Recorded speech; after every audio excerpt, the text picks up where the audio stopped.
that, but I Is can it manage. upside down? No, I have a mic facing me, but it's just because, I can zoom in now. It's okay. Okay. Can I zoom in? Stay zoomed! Damn you.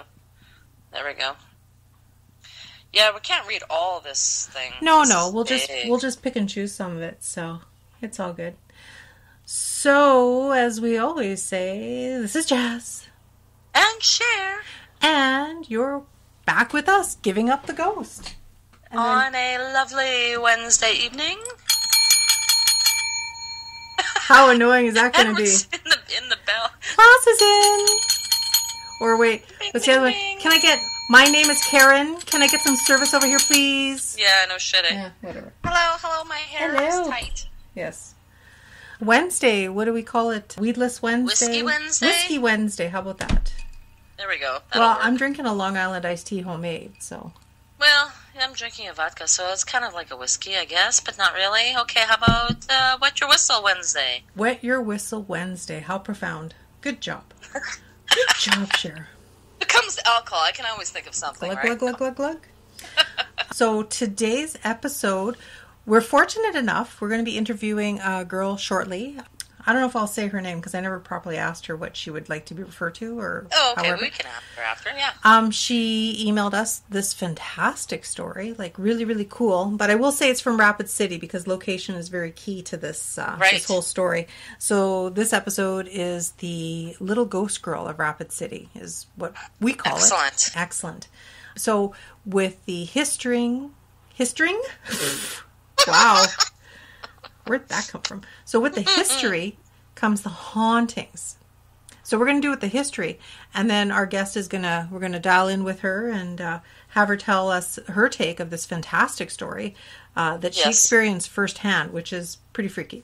So it is. We've got the back material that she was kind enough to send in. Do you want to take the floor, take the stage?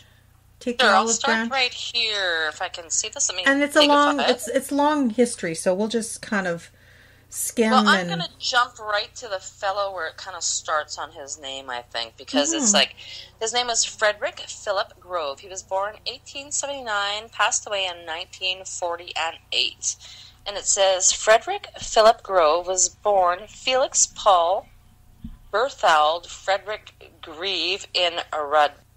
Why did I start? You picked it. I didn't pick it. Radomno? Radomno? It's so many consonants and vowels all screwed up. Anyway, West Prussia, now Poland. On February 14th, 1879, his parents, Karl Eduard Grieve and Bert Bichentrog, were Germans of comfortable means who resided near Schwingering. I don't know. Sorry. Schwerin. Okay. Schwerin, that's funny, okay. They had been passing through Manor at the time of their son's birth. It said the Groves moved to Hamburg when Felix was quite young. There, he received a grammar school education in the classics in preparation for a university entrance. By the time Felix was 13, his parents had set up separate households. Ooh, that doesn't sound good. Shit, no, that sounds like a sweet arrangement, quite frankly. Yeah, I know. Where do I get in on that? And the boy continued to live with his mother. Frau Grieve passed away just as Felix was entering Frederick Williams University in Bonn in 1898. Following his mother's death and 5 semesters at university, Felix left Germany. He traveled quite extensively through Europe, studying, reading the works of major literary figures, and writing poetry inspired by Oscar Wilde, André Gide, and Stefan George. It says by 1903, Felix had published a collection of poems entitled Wanderungen, a verse drama, Helena and Damon, and some critical essays. At the same time, he wrote eventually published 2 of his own novels, Fanny Essler and Maurmeister Illes Host. He also began a career as a professional translator. His fine linguistic skills were put to good use translating the words of several leading European authors. Very educated. Oh, very extremely educated. Mm-hmm. He was a poet. So now, let's see, maybe... Trying to find where he actually traversed here. It says here that he had actually gone through... He worked a farm near Fargo, North Dakota, it said that it was a chance encounter in the Fargo railway station which led him to come to an establishment in Manitoba. Interesting. Well, there you go. It's always a chance encounter, right? Always a chance. Nothing good is ever planned, right? So, no, I know. Yeah. Exactly. And then it said that he was approached by a French Roman Catholic priest from Saint Boniface, who was no doubt intrigued by the farmhand's choice of literature, because he was educated, right? Mm-hmm. So at that point, it said, with the shortage of teachers in the Manitoba area, he was offered a position, if I'm reading this correctly. Mm-hmm. And then because of his qualifications, and he would he would counter no difficulties with securing, an actual position. So he was offered one.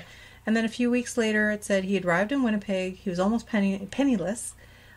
He put up a hostel right on Main Street. Oh, that poor guy. God, a hostel on Main Street. Yikes. And then he telephoned Robert Fletcher, Main Street was quite upscale at that time, though, too. It was. At that point, he had contacted Robert Fletcher, who was the Deputy Minister of Education, and he requested an interview. Grove's knowledge of the German language proved to be an asset, and he was hired to teach at Kronsfeld School, a Mennonite village of Hasket, which was located at the American border in the vicinity of Winkler. And he did that in 1913. So very, very cool. Right. And then it says, in the fall, having achieved professional standing as a teacher, he was appointed principal even. And then he was in charge of a 4-room intermediate school in Winkler. So we're getting on with this. This is the background to the Ghost Girl. So yes. And we'll go on with the teaching. Talks about his wife. Yes, he met a wife. I'm just looking for that part. Yeah.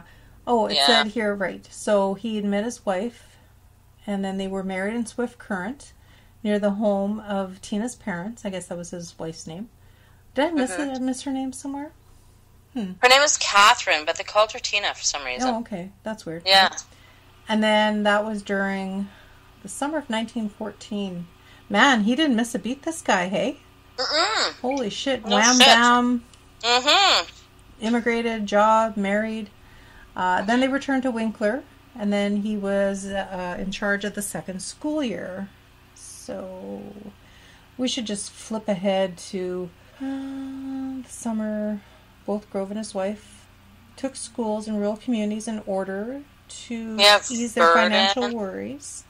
Yeah, they moved. Tina moved on to Verdun. He had been hired a master of mathematics at the collegiate. Oh, okay.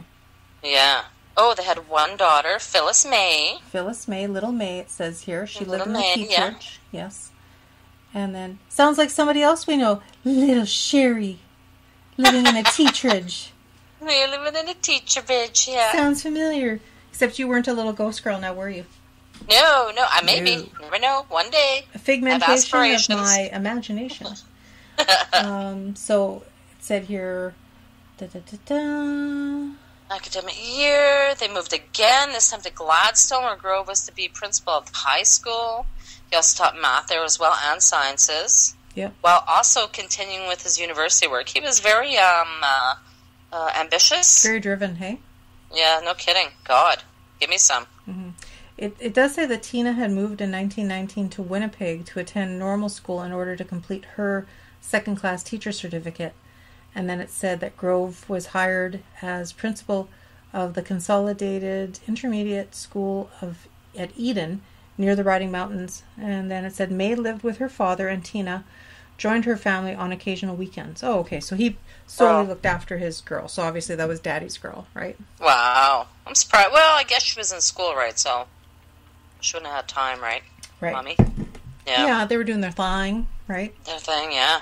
And then, let's see where we're going here. All our stalling out, I'll cut it out, don't worry. Yeah, we can all pause that shit.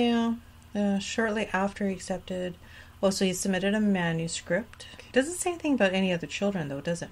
No, that's it. I just see the one Tina. Mm-hmm. And then now here we have, in late 1926, Frederick Philip Grove was again the victim of poor health, and he suffered from back troubles for several months while he was writing a series of sketches and short stories for the Winnipeg Tribune. Very cool. Oh. The worst was yet to come, however. For the following summer, tragedy struck. 11-year-old May, what was her first name again? Phyllis May, I think?